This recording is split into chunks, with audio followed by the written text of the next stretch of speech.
Hi guys. So I'm going to talk to you now about a book called Imani All Mine by Connie Porter. It's from the perspective of a 15-year-old girl named Tasha. The novel starts out with her talking about how her baby named Imani. So she had a new baby girl. She named her Imani. The father is out of the picture, and she is just living with her child and her own mother in a house. Her mom is single. Um, she's still in school, but she's living in a neighborhood that is filled with violence and drugs and crime and that sort of thing.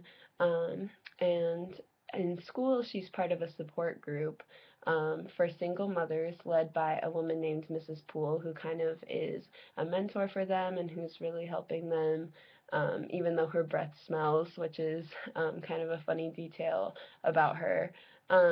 There's also a daycare at the high school where her child stays during the day while she's in class.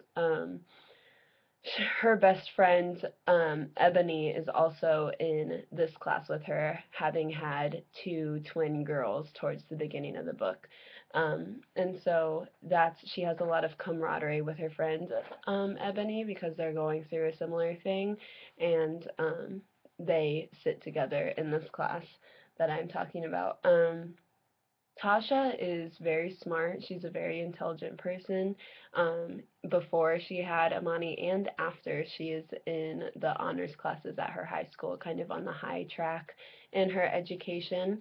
But she's struggling to keep up with her work because she has a newborn child.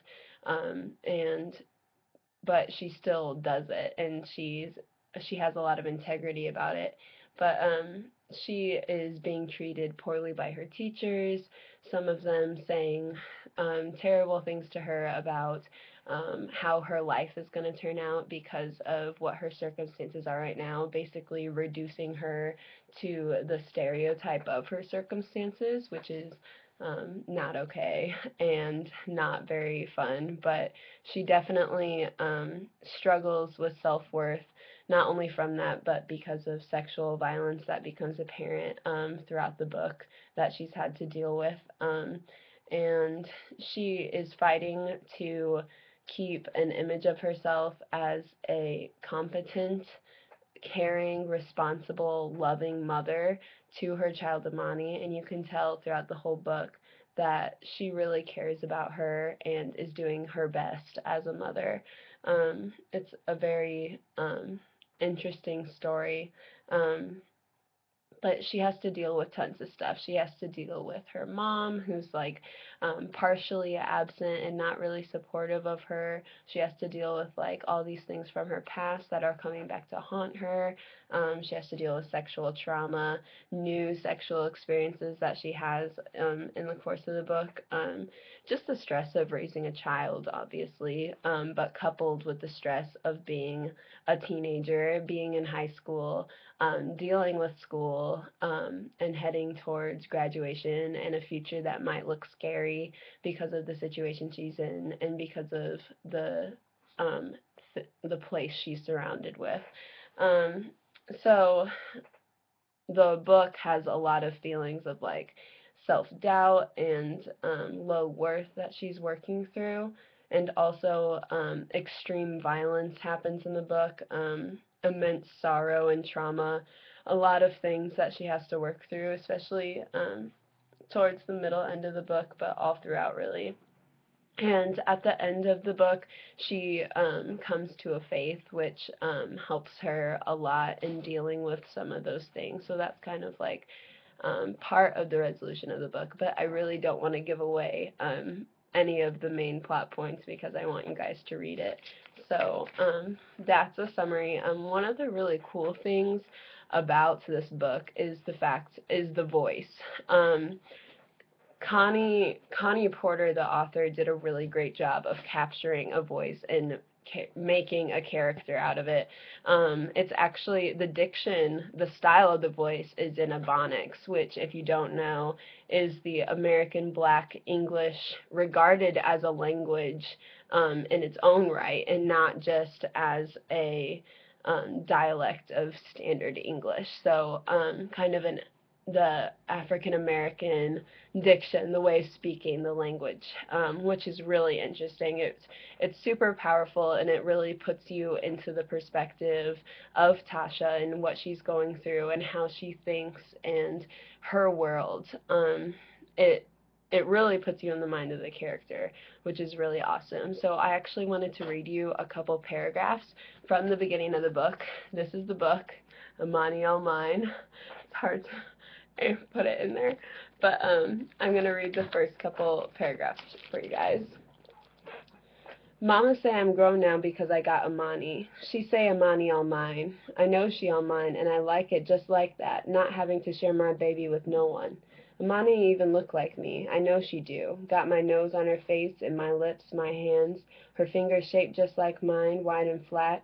I don't care what nobody say, who they say they might see in her. It's only me and her.